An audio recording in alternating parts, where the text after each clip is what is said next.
प्राणनाथ जी की जय। बोलो श्री सतगुरु महाराज की जय। पन्ना धाम की जय। सर्व सुंदर साथ की जय।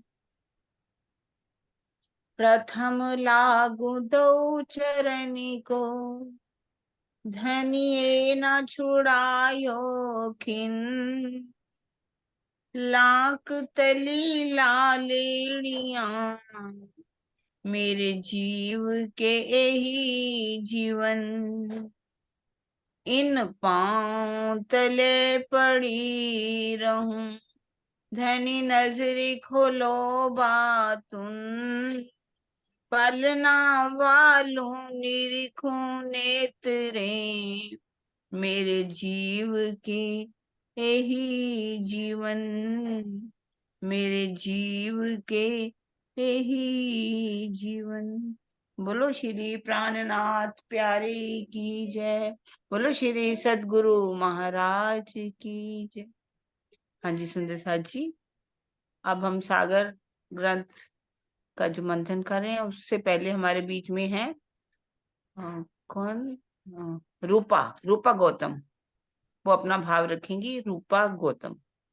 हाँ जी रूपा दीदी, बोली श्री आप प्राणनाथ प्यारे की जय। प्रणाम जी सुंदर साथ जी। कीर्तन प्रकरण 7 बाट हो मेरी वासना तुम चलो अगम के पार एक भाव राख्न जा रहा हूँ सुंदर साथ जी। हो मेरी वासना तुम चलो अगम के पार। हो मेरी वासना, हो मेरी वासना तुम चलो अगम के पार।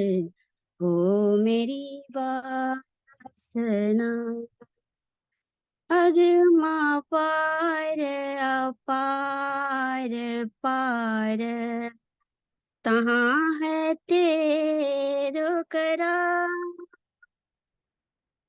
तू देख निज दरबार अपना।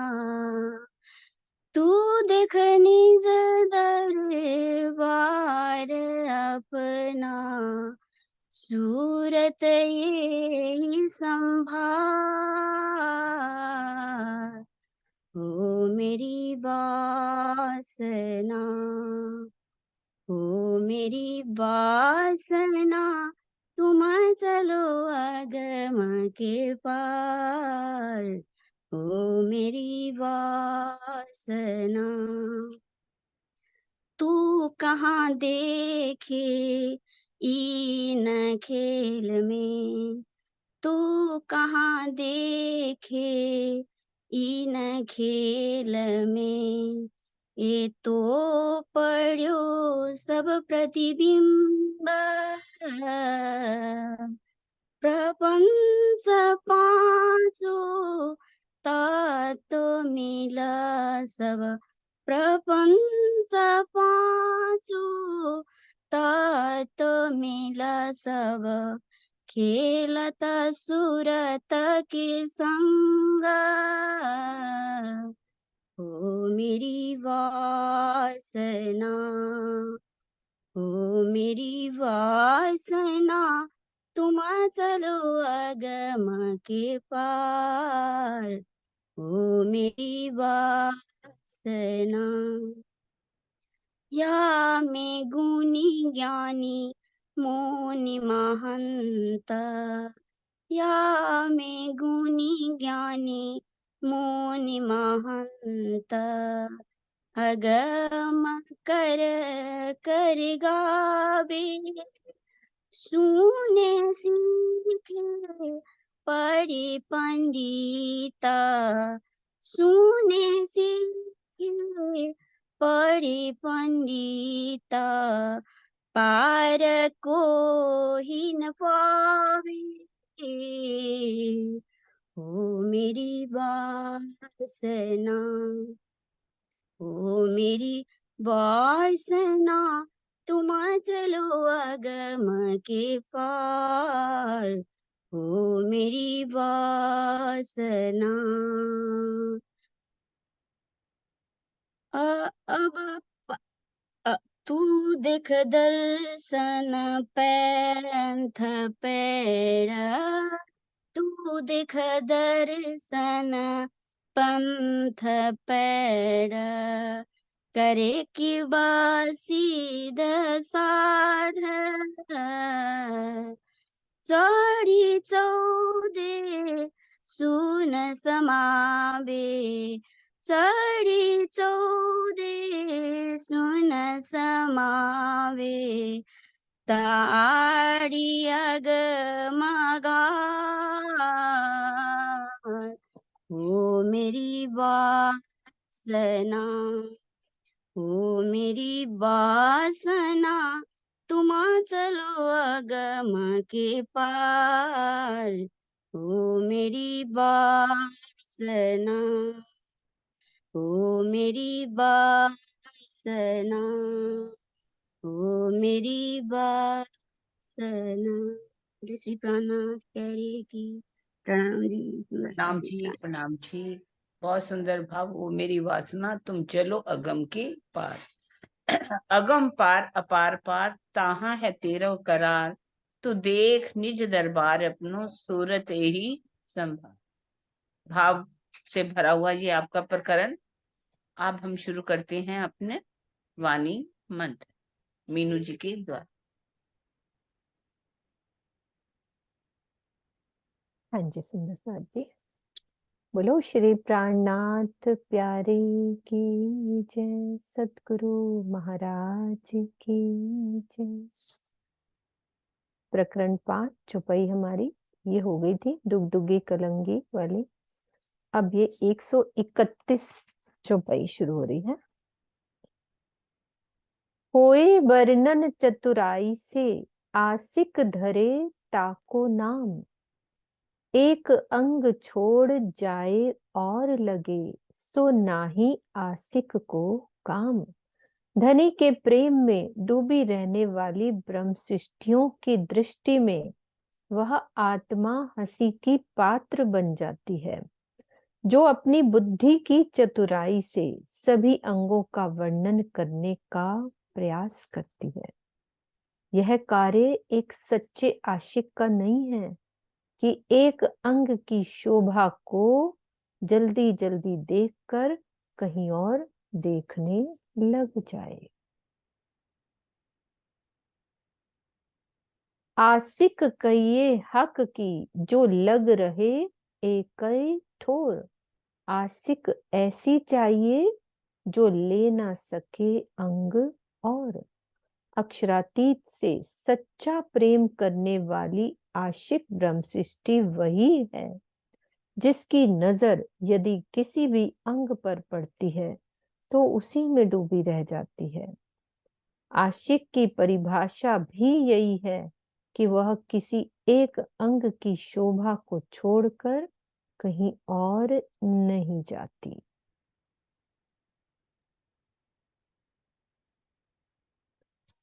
इन आशिक की नजरों दिल एक हुआ सागर, सो झीले याही सुख में निकसे नहीं क्यों एकर।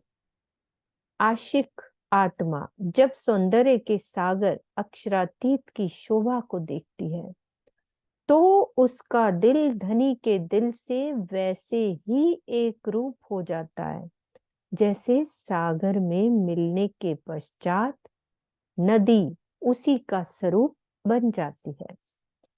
उसी अवस्था में वह श्री राज्य के दिल में उमड़ने वाले प्रेम और आनंद के सागर में क्रीड़ा करती है तथा उससे निकल नहीं पाती। निकसे नहीं क्यों एकर, सो झीले याही सुख में। धनी की शोभा में डूबकर अक्षरातीत के दिल से एक रूप होकर मार्फत की अवस्था में पहुंचने का प्रसंग सिंगार में इस प्रकार दिया गया है। हक अरस दिल मोमिन और अरस हक खिलवत, वाहिदत बीच अरस के, है अरस में अपार न्यामत। करो सुंदर साथ जी इस चौपाई का। नहीं तो खोलूंगी मैं, नहीं तो किरण दीदी, सुंदर साथ जी पहले करो।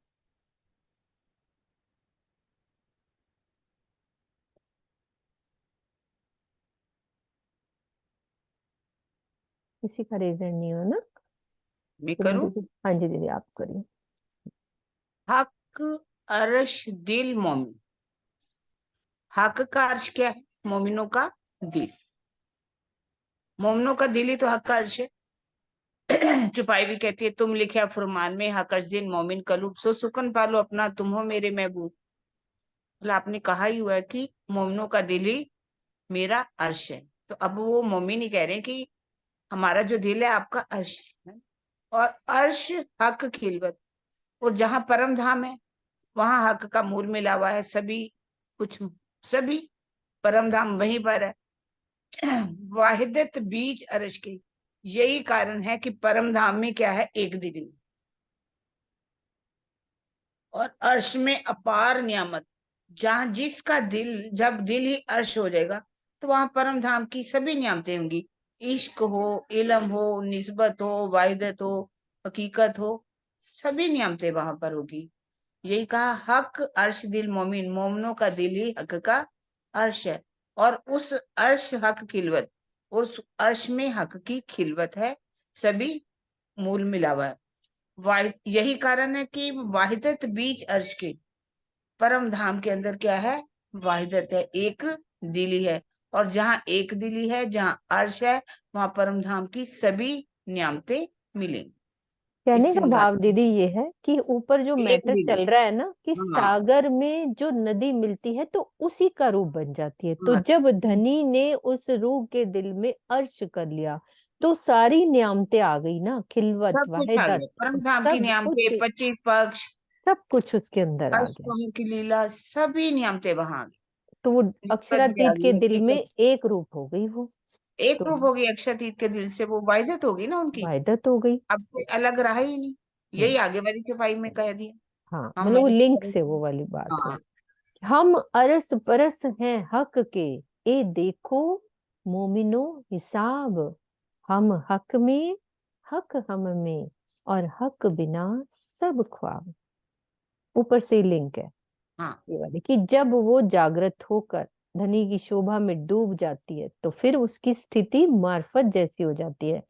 फिर वो हम्म, राजी से अरस परस हो जाती है। तो कहते हैं मुमनो ये हिसाब देखो कि हाँ, कुछ फर्क नहीं रह जाता। हम हक में, हक हम में, धनी मेरे में और मैं धनी में। सब हम या एक दिली में हैं। और उसके बिना सारा संसार तो स्वप्न ख्वाब है। के साथ उसके लिए सारा संसार ही स्वप्न हो जाएगा। तो वो तो राज्य से एक दिली हो जाएंगे। एक दिन हो। हम अरस, यही बात है कि हम अरस, अर्श में, परम धाम के अंदर, यहीं पर ही जब दिल अर्श हो जाता है तो दोनों एक ही हो जाते हैं। दो फर्क नहीं रहता है। देख लो मुमनो, अच्छी तरह से समझ लो। हम हक में, हक हम में। हम हक में है ना? तो हक कहाँ है? हमारे अंदर। तो हक बिना सब पाप, पाप ब्रह्मांडी स्वप्न में ही है। उसके लिए कोई वो नहीं रखता, अस्तित्व ही नहीं रखेगा। फिर वही कहा, दिल को तुम अर्श किया। जिस दिल को तुमने क्या कर लिया? अर्श बना लिया। तुम आए, बैठे दिल में, उस दिल में आकर के स्वयं विराजमान हो गए। हम अर्श समेत तुम दिल में। हम परम धाम के समेत सब कुछ आपके दिल में। फिर अगर ये सब बातें हमें पता चल रही हैं, अजू क्यों जोश आवत नहीं? अभी हमें प्रेम का जोश क्यों नहीं आ रहा? ये प्रश्न पैदा हो रहा है। दिल को तुमने अर्श भी बना लिया है ना। तुम आए, दिल बैठे, और इस दिल में तुम आकर के विराजमान भी हो गए। हम अर्श समेत तुम दिल में, और पूरा परम धर्म समेत हम आपके दिल में हैं। फिर कह रहे हैं कि अभी हमें जोश आना चाहिए, प्रेम का जोश आना चाहिए, दर्शन का जोश आना चाहिए। क्यों नहीं आ रहा?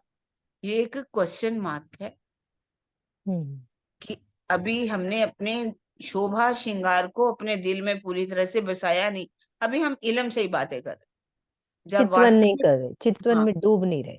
चितवन में जो हमारे अंदर एक विरहा लेकर के चितवन करनी चाहिए, वो अभी हम नहीं कर पा रहे। हमने दिल का जो पर्दा है ना, पर्दे को हटाया नहीं। जो फरामोशी रंचक, दई फरामोशी रंचक, वो रंचक फरामोशी हम हटा नहीं पा रहे इस तीनों चपाइयों में। वो बनी हुई है। हाँ। तो शोभा सारे स्वरूप की, क्यों कहे जुबां इन, लहरें नहरें पहुंचे आकाश लो, और ठोर न कोई मोमिन। इस प्रकार श्री राज जी की नख से शिख तक की संपूर्ण शोभा का वर्णन इस जिह्वा से नहीं किया जा सकता। उनकी शोभा रूपी सागर से इस प्रकार की लहरें आकाश में उमड़ती हैं, जैसे तेज की नहरें चल रही हों। इस शोभा को छोड़कर ब्रह्म सृष्टियों के लिए और कोई जगह नहीं है, अर्थात आत्म जागृति के लिए धनी की शोभा को अपने दिल में बसाने के अतिरिक्त अन्य कोई भी मार्ग नहीं है।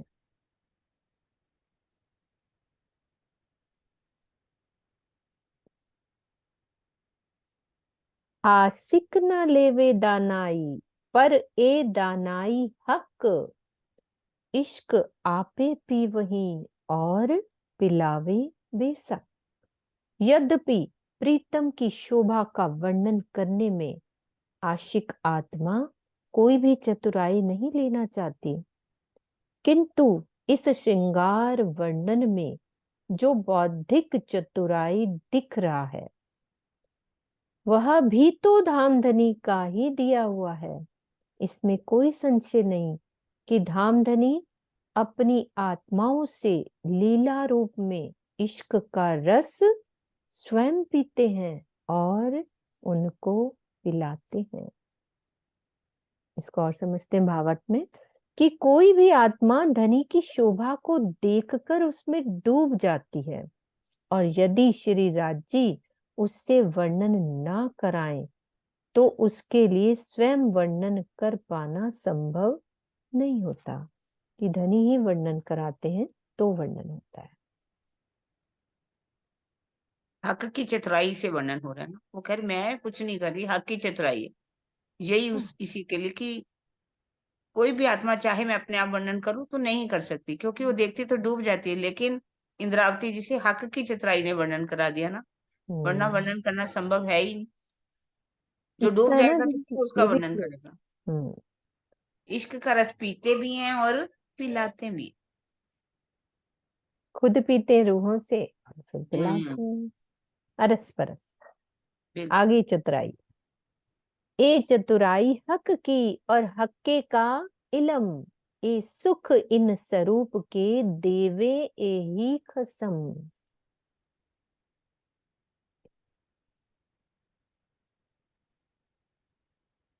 एक सेकंड, आज को होस्ट किसी को दिया नहीं ना। श्रृंगार के वर्णन में जिस ज्ञान और बुद्धि की चतुराई यहाँ दिख रही है,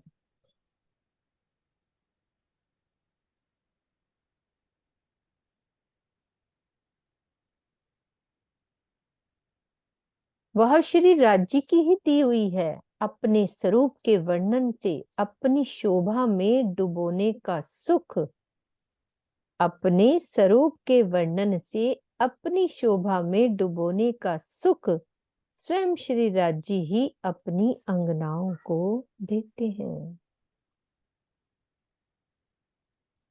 क्लियर करो दीदी इसको। अपने स्वरूप के वर्णन से अपनी शोभा में डुबोने का सुख, क्या भाव है?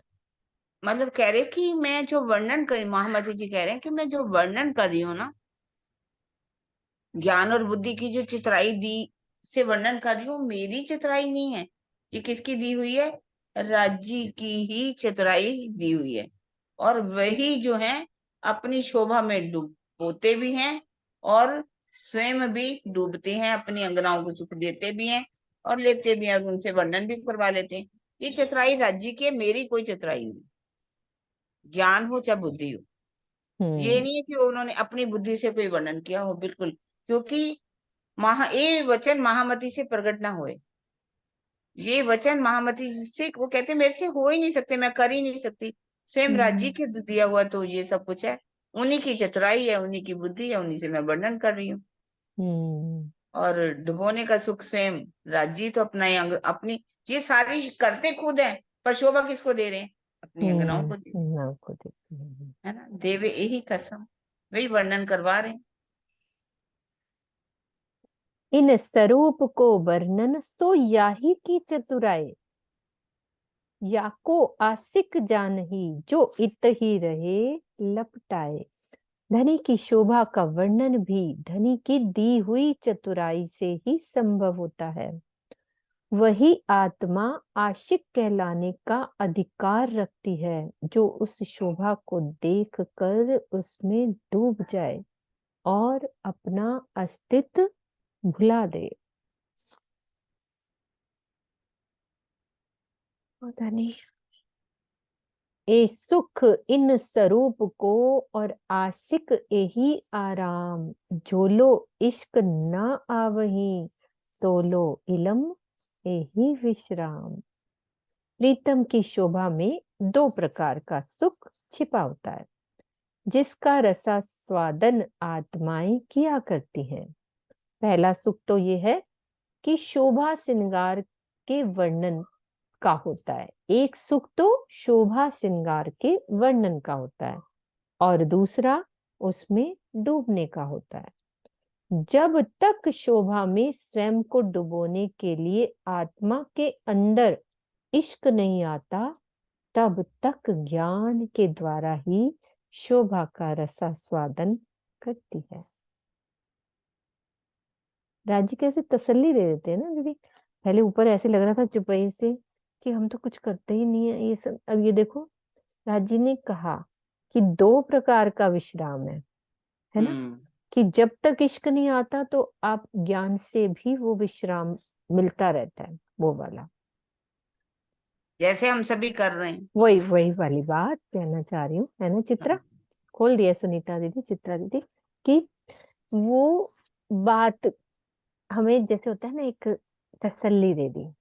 हाँ जी, प्रणाम जी सभी सुंदर साधकों को। इल्म का विलास चल रहा है ना, मतलब इश्क का विलास तो बहुत बाद की स्टेज है, लेकिन इल्म से हम रूहें इतना सुख ले पा रही हैं कि हम अक्षरातीत के नैनों की शोभा का वर्णन सुनते हैं, उसमें डूबने की कोशिश करते हैं। तो धनी के अंग अंग की शोभा यहाँ उन्होंने कितना खोल के बता दी है कि वो पलकें कैसी हैं, नैनों के तारे, पुतलियां, और मेरी आत्म क्या है, मेरी पर आत्म क्या है। तो ये सब जो हम इल्म से ले रहे हैं, ये हम अपने संबंध की वजह से अपनी निस्बत की पहचान करा के जो अभी सुख मिल रहा है, तो ये प्रेजेंट चल रहा है इल्म से। तो धीरे धीरे ये कन्वर्ट हो जाएगा इश्क में, जब हमारा इल्म से हम इतना धनी के संग रहना शुरू कर देंगे और फिर हमारी चितवन गहराती जाएगी। अभी स्वामी जी के हिसाब से हम भावलीनता में हैं, अभी हमारे भाव बन रहे हैं, तो हमारी अनुभव में जब आएगा ये, तो इसी चीज को कन्वर्ट होना है उस अनुभव के लिए। तो ये कि ये भी तो बहुत जरूरी है इम्पोर्टेंट। ना, ये जो दिया है धनी ने, ये भी तो कितना पहले कहाँ ये सब समझ आती थी ना, ये धनी दे रहे हैं हमें, है ना, संज में संज में। राजी की मेहर के प्रणाम। बिना दीदी कहाँ समझ आती वाणी। हाँ, प्रणाम जो मीनू। लो, हाँ जी दीदी। हाँ, यही बात ऊपर की छपाइयों में यही आ रहा था ना, जैसे कल तेरे मुंह से निकला भी था। हाय, हम जो बोल रहे हैं ऐसे तो नहीं बोल रहे भाई। हाँ वे मन में चातुरी, क्वेश्चन आता है, हाँ। चतुराई का बात करते हैं तो। लेकिन क्योंकि ऊपर की बात आई थी छपाइयों ना। में ने कह दिया, कहते ये चतुराई इल्म की है, तो कम से कम उस इल्म से तो हम ले रहे हैं ना, हमारी क्या चतुराई है? जब तक हमने सुना नहीं, समझा हमने नहीं नहीं, हम सुना बोल ही नहीं तो सकते, तब, हाँ हमारे बोल तो ही कोई नहीं वो सकते, शब्द ही नहीं आते थे ना, वो शब्द ही नहीं वाली आएंगे। वाणी अगर पढ़ी शब्द है आ तो। ही रहे हैं, हाँ, अगर शब्द आ ही रहे हैं तो जो इलम की चतुराई है ना। तो हम्म राजी ने स्पष्ट कर दिया, कहते कोई बात नहीं, तसल्ली रखो, अभी इलम के विलास में रहो, यही विश्राम, विश्राम कह दिया, तो अभी इलम में इलम भी विश्राम। धनी का है ना, सारी दुनिया को क्यों नहीं मिला? जब हाँ तक धनी या आए नहीं, दुनिया तरसती रही इस ज्ञान के लिए, हाँ, है ना, है ये ना, धनी ने हमें दिया है ना। हाँ वही ना। तो कम से कम इलम दिया है, जोड़ा तो सही ना अपने साथ, चाहे इलम सही है अभी अभी। अभी अभी इलम से ही है ना। तो बाकी जो धनी का हुक्म होगा कोशिश करवाते रहे हमसे, है ना। बिल्कुल। अब आ गया अगली वाली। इश्क हाँ, को सुख ये और भी ऐसे है और सुख इलम, है ना। पर न्यारी बात आशिक की जिन जो देवे कसम। इश्क और इलम यानी प्रेम और ज्ञान के सुख अलग अलग हैं। इश्क जहां वहदत के आनंद में डुबो देता है, वहीं इल्म आत्मा को उसके स्वाद का अनुभव कराता है। तो ब्रह्म शिष्टियों की बात सबसे अलग होती है। ये धाम धनी की मेहर के ऊपर निर्भर करता है कि उन्हें क्या देना है, केवल इश्क या केवल इल्म या दोनों। लेकिन इस छुपाई से पता चल जाता है, विराट जी वैसे तसल्ली देते हैं लेकिन बात इश्क की ही करते हैं। बिल्कुल बिल्कुल कह दिया ना, इश्क की बात अलग है। अलग है। तसल्ली मत करो खाली इलम से, शुष्क ज्ञान ना ले। ये करने के लिए रस चितवन परस और तो इश्क कसनी से ही होया करनी जाएगा, पड़ेगी। हाँ रस परस तो इश्क से ही होया जाएगा ना। हम्म।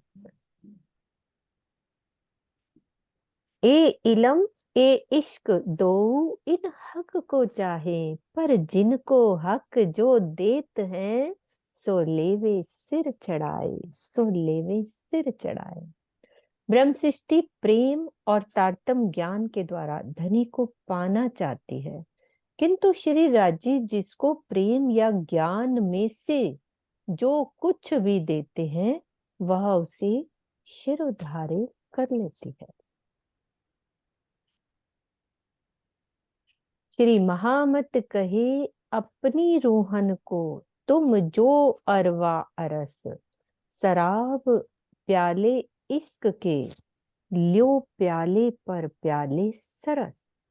श्री महामती जी ब्रह्म शिष्टियों से कहते हैं कि हे साथ जी, यदि आपके अंदर परम धाम का अंकुर है, तो आप आनंद देने वाले प्रेम के प्याले पर प्याले लीजिए और उसका रसपान कीजिए। तो ये चौपाई ब्रह्म शिष्टियों के लिए कसौटी बताई गई है कि यदि वे अपने दिल में धनी का प्रेम नहीं बसा सकती, तो उन्हें धनी की अर्धांगिनी कहलाने का कोई अधिकार नहीं है। ब्रह्म सृष्टि की गरिमा ही इसी में है कि वह धनी के हृदय से प्रवाहित होने वाले प्रेम की अमृतमयी धारा का रसास्वादन करे।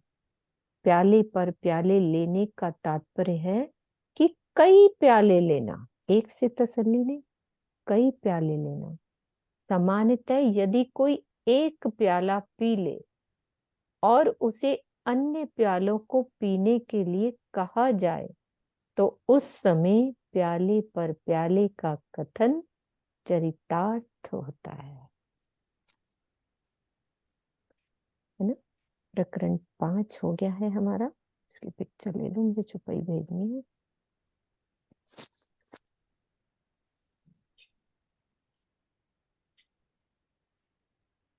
अब प्रकरण 6 शुरू होने जा रहा है हमारा। श्री ठकरानी जी को श्रृंगार पहलो मंगला चरण। अभी हमने पूरा कंप्लीट हुआ ना, उन चौपाइयों में सारा धनी ने एक साथ वर्णन कर दिया। तो अब है श्री ठकरानी जी को श्रृंगार पहलो मंगलाचरण। इस प्रकरण में श्यामा जी के श्रृंगार का वर्णन किया गया है। वर्णन करूं बड़ी रूह की, रूहें इन अंग का नूर, अरवाहें अरस में वाहिदत, सो सब इनका जहूर। श्री महामती जी की आत्मा कहती है कि अब मैं श्यामा जी के श्रृंगार का वर्णन करती हूँ। श्री राजी के आनंद अंग श्यामा जी हैं और सभी सखियां श्यामा जी के नूर की अंग रूपा हैं। परमधाम की एक दिली में जो सखियां हैं, सभी इन्हीं की स्वरूपा हैं। सखियों को श्री श्यामा जी के अंग का नूर कहे जाने का यह अर्थ कदापि नहीं समझना चाहिए कि उनका प्रेम और सौंदर्य श्यामा जी से कम है। है ना? उस शब्दातीत परमधाम की अद्वैत लीला को समझने के लिए इस प्रकार की भाषा का प्रयोग किया गया है। ये सब समान है, कुछ अलग नहीं। पहली चौपाई हमारे लिए धनी दे देते हैं। हाँ, ये बड़ी बात है कि पहली चौपाई महारानी जी के श्रृंगार की और साथ ही रूहें इन अंग का नूर। कितनी प्यारी बात है। प्रथम लागू दो चरण को, धनी ये ना छुड़ाइयो खिन, लाख तली लाल एड़ियां, मेरे जीव के एही जीवन, मेरे जीव के एही जीवन। मैं सर्वप्रथम श्यामा जी के दोनों चरण कमलों में प्रणाम करती हूँ और श्री राजी से ये प्रार्थना करती हूँ।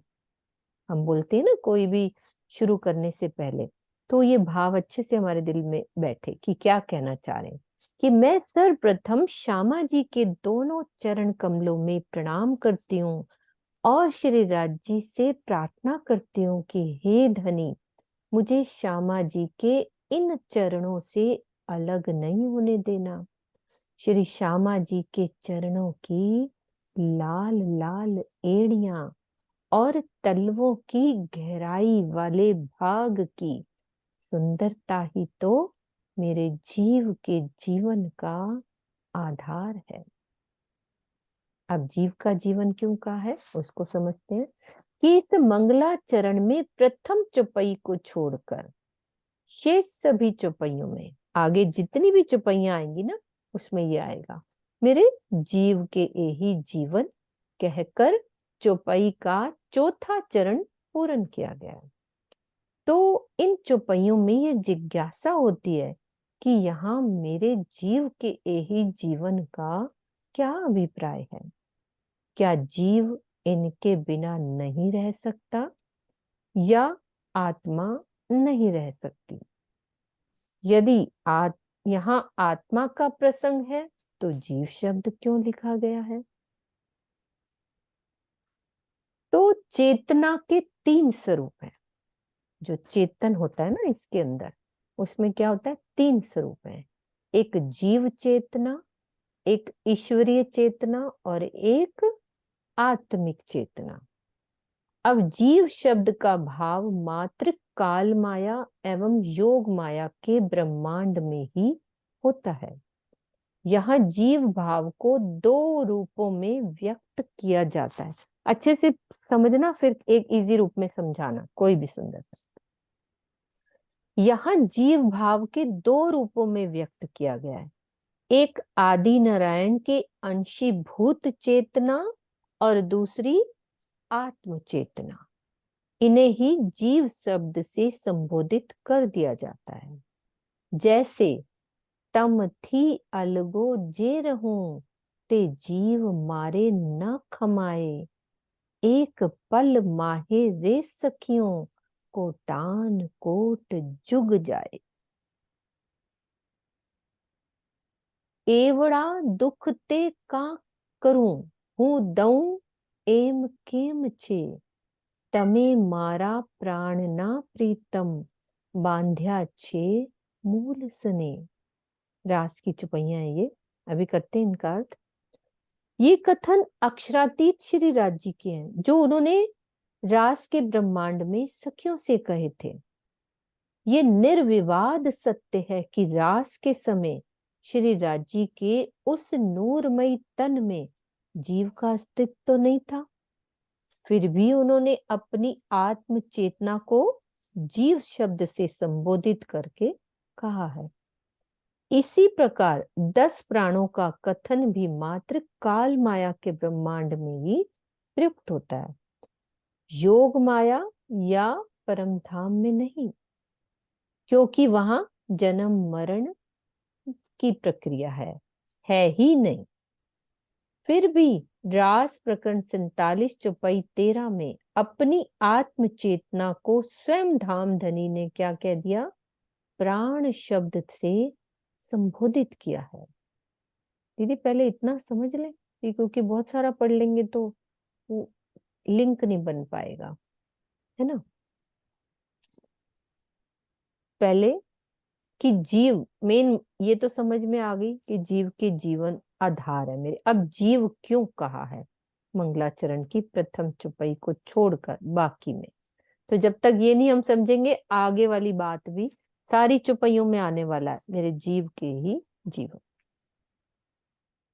करो कोई सुंदर सा, मैंने यहां तक पढ़ा कि जीव के जीवन का क्या अभिप्राय है, कि चेतना के 3 स्वरूप होते हैं। कौन कौन सी चेतनाएं हैं, और फिर ये चौपाई यहां तक कर लेते हैं। कोई नहीं कर रहा तो किरण दीदी हमें समझाती हैं।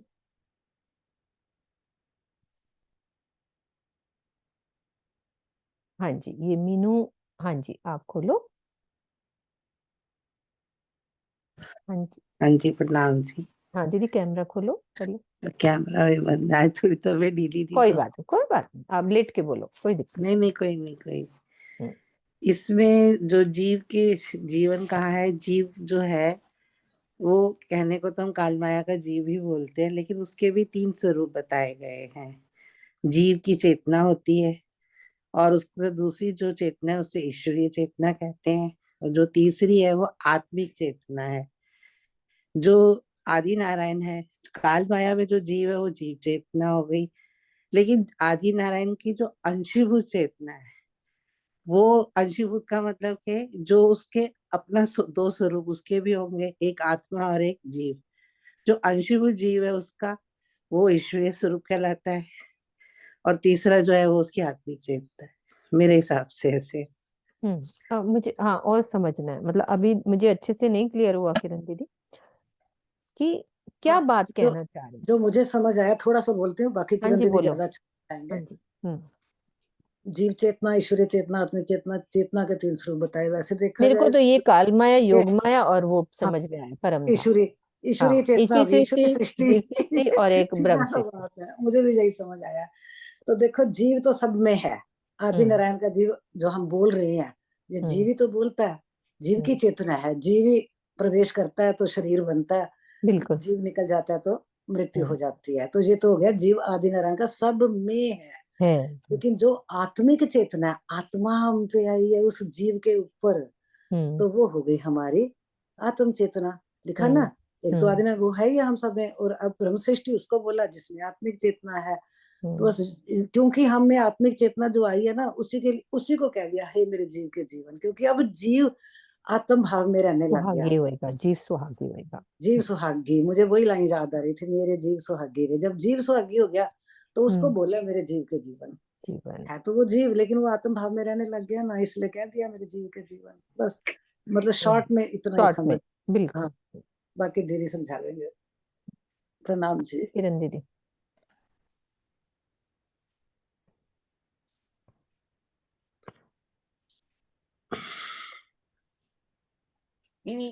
वैष्णो आपने बहुत अच्छा बता दिया।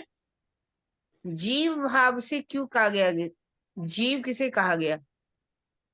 ये जीव तो सिर्फ काल माया तक जाता है और योग माया तक बच जाता है ना। हम्म लेकिन यहाँ जो जीव भाव को भी उन्होंने 2 तरह से बांट दी। एक आदि नारायण की जो ममई जीवो अंश लोक है, जीव भूते सनातना, है ना, जो आदि नारायण का जीव है अंशीभूत। और एक होती उसकी आत्म चेतना, चेतना होती है। उनकी आत्म चेतना, है ना। हम्म और इसी को ही, आत्म चेतना को ही जीव शब्द करके संबोधित कर दिया गया। जैसे कि रास ग्रंथ में जब अंतर ध्यान हो गए, है ना, हम्म उन्होंने कहा तम थे अलगी जे रहूं ते जीव मारे ना खमाए, एक पल माहिर सखिए कोटन कोट जुगताए। जब तुम मुझसे अलग हो गई थी, मैंने जब तुम्हें बंसरी की आवाज देकर, बंसरी की आवाज करी, बंसरी की आवाज मुंह लगाने पे जितना समय बीत गया, मुझे क्या लगा ऐसा कि एक पल नहीं, कोटान कोट पल बीत गए। हम्म तो ये जो कौन है, कह रहे हैं कृष्ण जी के अंदर जो आत्म चेतना है, हम्म वो भी तो जीव है। जीव उसको भी तो चेतना कहा गया ना। तो उन्होंने ये कहा कि एवड़ा दुख ते का करो, इतना दुख तुम दुखी क्यों हो रही हो? हूँ देव एम केम छे, मैं तुम्हें अपनी जुदाई कैसे कर सकता हूँ? मैं तुमसे तो जुदा रह ही नहीं सकता। तुम कौन हो? तमे मारा प्राणा प्रीतम, तुम मेरे प्राणों के प्रीतम हो। बांध्या जे मूल स्नेह, मेरा तो आपका मूल से ही स्नेह है, प्रेम है। मतलब वो जो कह रहे हैं अंदर बैठ करके आत्मिक चेतना और जीव की चेतना है, ये जीव की बात ही कही गई है। जीव को तीन प्रकार से उन्होंने बांट दिया है ना। एक जीव का अंश हो गया, एक ईश्वर की, उन क्योंकि आदिनयन की चेतना है, और एक उसकी ही आत्मिक आत्मिक चेतना कह दिया गया, आत्म स्वरूप। जैसे अभी आशा बहन जी ने बहुत ही अच्छा कह दिया कि वो जीव भी आत्मिक स्वरूप हो जाता है, अब वो जीव नहीं रहता, उसी को जीव कहा गया। और ये कहा गया क्योंकि जीव शब्द से संबोध वैसे देखा जाए तो परम धाम में तो कोई, योग माया में भी, योग माया में जीव तो जाते हैं वैसे। उन्होंने कहा कि नीचे थोड़ा सा करना, थोड़ा सा है ना। रास में हाँ, राजी जो कृष्ण जी थे, जिनके अंदर राजी का आवेश था, तो उनके अंदर तो उस समय कोई जीव नहीं था, कोई विष्णु का भी जीव नहीं था। नहीं था। तो उनके अंदर क्या थी? आत्मिक चेतना। चेतना, है ना। उनके अंदर आत्मिक चेतना थी, और वही आत्मिक चेतना आगे जाके रास बिहारी जो प्रतिबिंब की लीला होती, वही चेतना उनके अंदर आत्मिक चेतना जाएगी, जिसे अवेश भी कहा गया। अब कह रहे हैं कि ये कथन श्री राज्य के हैं, जिन्होंने रास के ब्रह्मांड में सखियों से कहे थे, है ना। राज्य ने वहां पर उनको कहा था। इसका मतलब कि उसमें नूरमय तनों में जीव का कोई भी अस्तित्व नहीं था। है ना। आत्मिक चेतना जो उनकी आत्मिक चेतना है, उसको ही जीव शब्द से संबोधित किया गया। जीव तो उनके नूरी तन में तो कोई जीव का है ही नहीं था। सखियों के साथ आत्मा और जीव जरूर थे। सखियां जब आई वहां पर, जब उन्होंने बात की, लेकिन उनके अंदर तो कोई जीव नहीं था ना। पर उनकी आत्मिक चेतना को ही जीव शब्द करके संबोधित किया, तुम कौन हो? मेरे जीव के जीव हो। तो ये कह रहे कि यहाँ जो जीव होता है उसके साथ 10 प्राण लगे रहते हैं। यहाँ जो है जीव के साथ 10 प्राण होते हैं, और वो 10 प्राण तभी, अंतस्करण तभी काम करते हैं जब जीव की चेतना उसके साथ जुड़ जाती है। और इसी प्रकार 10 प्राण कथन भी मात्र काल माया के प्रमाण में प्रयुक्त होता है, योग माया में भी नहीं होता और परम धाम में भी नहीं होता। तो ये बात यहाँ कही गई है कि जन्म मरण की प्रक्रिया भी यही है, परम धाम में तो है ही नहीं। तो इसलिए रास के अंदर धामधनी प्राण शब्द से, तुम कौन हो? तुम मेरी प्राणों के प्रीतम हो, तुम मेरे प्राण हो। आत्मिक, उन्होंने अपनी आत्मिक चेतना को ही प्राण शब्द, तुम मेरे प्राणों के आधार हो, प्राण शब्द करके अपनी आत्मिक चेतना को उन्होंने जो कहा, जीव के जीवन कहा। आगे भी कर लो दीदी। हाँ, इस प्रकार जैसे कि हिंदुस्तानी कलश हम पढ़ते हैं तो छुपाई आती, प्रीतम मेरे प्राण के अंगना आत्म नूर, मान कल्पे खेल देखते सो ए दुख करूं सब। तो उन्होंने किसको कहा? अपनी आत्माओं को कहा कि तुम मेरी प्राणों की प्रीतम हो, मेरी आत्म का नूर हो। ये जो तुम माया का खेल देखते इतनी दुखी हो रही हो, मेरी अब एक इच्छा है कि मैं ये सारे दुख आपके दूर कर दूं। मुखवाणी की इन कथनों में जीव और प्राण का बाह्य अर्थ ना लेकर के गोह्य अर्थ लेना चाहिए, लाक्षणिक अर्थ लेना चाहिए, और इसे आत्म परक मानना चाहिए, है ना। इसी प्रकार श्यामा जी के श्रृंगार ग्रंथ में वर्णन, कथित वर्णन जो है, मेरे जीव के यही जीवन का भाव समझना चाहिए। यहाँ जीव शब्द का तात्पर्य आत्मिक भाव से लेना चाहिए, ठीक है ना। किंतु यदि ऐसा भी माना जाए कि मेरी आत्मा जिस जीव पर विराजमान होकर के इस खेल को देख रही है, तो वह जीव धनी की वाणी से प्रेम की राह अपना चुका है और श्यामा जी के चरण कमलों को अब छोड़ना नहीं चाहता। जैसे कि अभी बताया उन्होंने कि वो भी भाव ले चुका पूरी तरह से, उसके बिना वो जीवित भी नहीं रहना चाहता। तो इसमें कोई भी आपत्ति कोई आपत्ति नहीं है। कोई इसमें भी, अगर ये भी मान लिया जाए तो भी कोई आपत्ति नहीं है। किंतु ये भी ध्यान रखने योग्य तथ्य है कि जीव को श्यामा जी के चरण कमलों का दर्शन नहीं नहीं मिलता। फिर अलग कर दिया, मान फिर लिया, अलग कर दी, फिर अलग कर दिया। मान करके भी अलग कर दी। हम्म क्योंकि कोई भी जीव जो है वो श्यामा जी के चरण कमलों का दर्शन कर ही नहीं सकता। वह प्रेम के द्वारा राज्य के चरण कमलों का दर्शन अवश्य कर सकता है, प्राप्त कर लेगा। जैसे कि बदले आप दिखावत प्यारी निस्बत रखे, सागर ग्रंथ में कह ही दिया 14 प्रकरण की 27 नंबर चपाई में। यही सिद्ध करता है वस्ता आशिक इन चरण की, आशिक की रूह चरण ए जुदाईगी क्यों सहे, रूह बिना अपने तन, है ना। श्रृंगार ग्रंथ की ये छुपाई है, आधार पर यही कहा सकता है कि धनी के चरण कमल ही ब्रह्म सृष्टियों के जीवन के आधार है, आत्मिक चेतना के आधार है। आधार है। आत्मिक चेतना ही लेना पड़ेगा हमें, हम्म भले ही वो भाव ले लेगा, पर उन्होंने यहाँ बात को एक डिफाइन कर दिया। जीव के जीवन आप कह सकते हो कि वो उस जीव ने आत्म का पूरा भाव ले लिया, लेकिन उसको कभी भी श्यामा श्यामा जी के जी के दर्शन तो हुए, दर्शन। क्योंकि यहाँ कहा ही गया है, जो आत्म है वो राज्य के चरणों में श्यामा जी के चरण कमल को पकड़ करके क्या करी, हे धामधनी इन चरण कमलों को मेरे से एक पल भी जुदा नहीं नहीं करना। करना, ये बात हुई मजेदार कि वो क्योंकि राजी थी कि क्योंकि मेरे को छुपाई है। श्यामा जी के दर्शन देना, हाँ, मेरे को क्योंकि इनसे चलना। मैं चरण मैंने कमलों को नहीं पहले छोड़ना चाहती। दीदी पहली छपाई में कह दिया ना, इन अंग का नूर, तो कैसे छोड़ सकते हैं, हाँ, है ना। अब ये अच्छे से क्लियर हुई ये वाली बात कि अर्जी करते कि मेरे को श्यामा जी के चरण कमलों से अलग नहीं करना, कि मैं अर्जी की अंग का नूर हूँ। अर्जी धनी से, अर्जी धनी से। हाँ, अर्जी धनी से। हाँ, भाई ये देखो, उन्होंने साफ कह दिया जीव को श्यामा जी के दर्शन नहीं सिफारिश, होते, तो रूह को फिर होंगे। वो राज्य को कहती है, रूह सिफारिश कर कि रही ना, है मैं मेरा रूह राज्य, हूँ भाई, मुझे ये मुझे मत छुड़ाना। ये मत बहुत छुड़ाओ। प्यारी छपाई है। हाँ, हाँ जी, हाँ जी मम्मी बोलो, आप खोलो, पहले खोलो मम्मी, फिर बोलो, अभी खुला नहीं।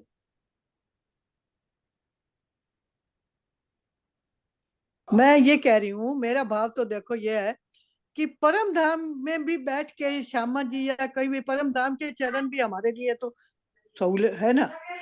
तो कहीं भी आप श्यामा जी हो, राज्य को तो छोड़ो, तो उनके चरण पकड़ के ही हम परम धाम जा सकते हैं। श्यामा जी के चरण पकड़ के ही परम धाम की रास्ता पकड़ सकते हैं। मैं तो ये सोच रही। हाँ जी, आप बिल्कुल ठीक कह रहे सही हो, है कह ना। रहे हो। हाँ, ले आओ बिलाए तुम रूह अल्लाह, रूहें जो मेरी आशिक प्रभु के आशिक प्यार वास्ते कईयों कहलाया, लेकर के आओ हक श्यामा जी के ही, है ना।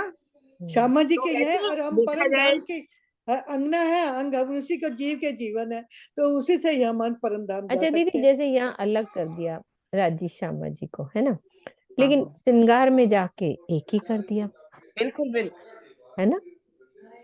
हाँ, शोभा आपको, श्यामा जी की निपट अति सुंदर, हाँ, अंतर पट को देखिए, दो आवत एक, एक नजर। मार्फत के अवस्था में दो है ही नहीं, एक ही तो है। हम यहाँ पर अलग करके बैठे हुए हैं ना, तो यहाँ हम्म वास्तव में ऐसा नहीं है, अलग है ही हम्म, नहीं। एक चुपड़ी और लेते हैं। सिफत नख कहूं के अंगुरियों के रंग पहुंचे ऊपर टाकन, कहूं कोमलता किन जुबां मेरे जीव के यही जीवन। श्री श्यामा जी के चरणों के नखों और अंगुलियों के सौंदर्य की महिमा का कैसे वर्णन करूं। अब श्यामा जी का वर्णन चरणों से शुरू हो रहा है, वहां सबसे पहले शुरू हुआ था पाग से, है ना। मेरी जिह्वा, ये सामर्थ्य नहीं है मेरी जिह्वा में कि श्यामा जी के चरणों के पंजों और टखनों की कोमलता और सुंदरता का वर्णन कर सके। ये चरण कमल ही तो मेरे जीवन के आधार है।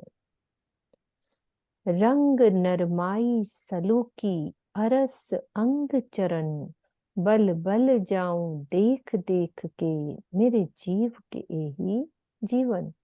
मैं श्री श्यामा जी के नूरमयी चरण कमलों की सुंदरता कोमलता को देख देख कर बारंबार न्यौछावर होती हूँ।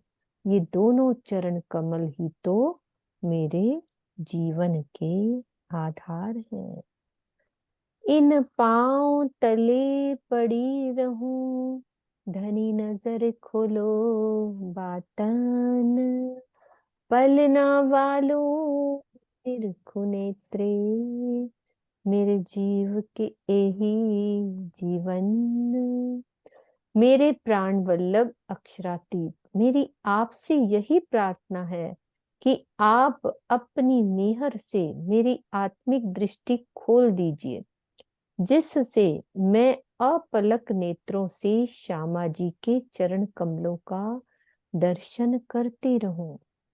मेरी यही कामना है कि मेरी आत्मिक दृष्टि हमेशा ही इन चरणों में लगी रहे, क्योंकि मेरे जीव के जीवन है ये चरण कमल।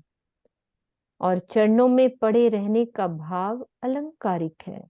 इसका तात्पर्य है आत्मिक दृष्टि से चरणों का दीदार करते रहना और उनके सानिध्य से कभी अलग नहीं होना। चारों जोड़े चरण के और अनवट बिछिया रोशन, बानी मीठी नरमाई जोत धरे, मेरे जीव के यही जीवन।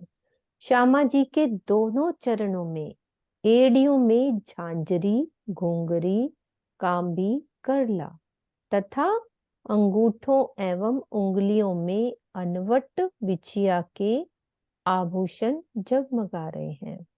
इनकी मीठी और कोमल आवाज मुग्ध करने वाली है।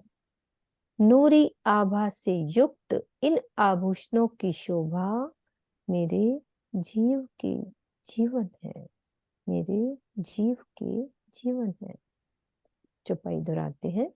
चारों जोड़े चरण के और अनवट बिछिया रोशन, बानी मीठी नर माई जोत धरे, मेरे जीव के यही जीवन, मेरे जीव के ही जीवन। बोलो श्री प्राणनाथ प्यारे की जय, सद्गुरु महाराज की जय। प्रणाम जी।